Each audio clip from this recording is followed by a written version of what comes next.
Sisters and brothers, thanks everyone for being here.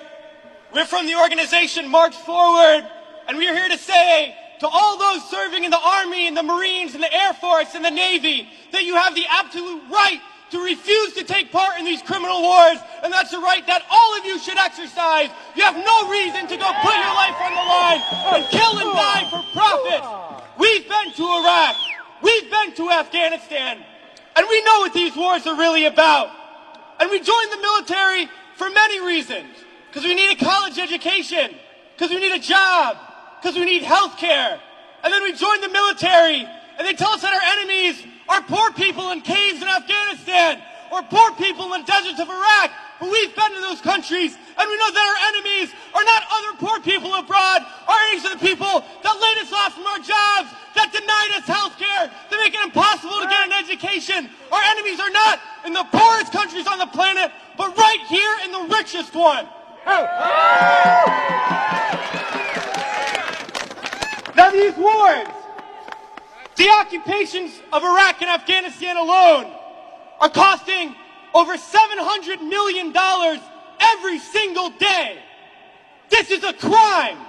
Every single day, while so many of us are hurting. Well, I think all of us here, and the vast majority of people in this country, would agree that we can spend $700 million a day better than bombing people that we have no reason to bomb. We can spend $700 million a day rebuilding those countries we've destroyed. We can spend $700 million a day caring for the veterans we get home when they get home. And then we can spend $700 million a day giving every single person health care, a college education, a job, and a livelihood, and a home. That's what we need to be spending our money on. But this government is not going to do that. They're not going to use the money in that way. They're not going to end the wars. And they're not going to do it because it's not our government. It's their government. It's a government of the rich. It's a government of Wall Street, of the oil giants, of the defense contractors. It's their government, and the only language that they understand is shutting down business as usual. And that's what we're doing here today, and we're going to continue to do until these wars are over.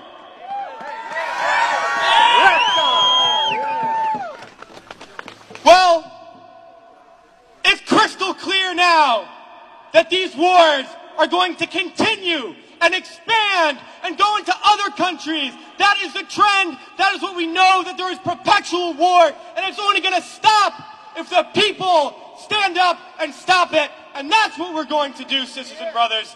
And a lot of people ask me, what do we do? Because we all know things are bad. We all see the atrocities on TV. We read about it. We experience it.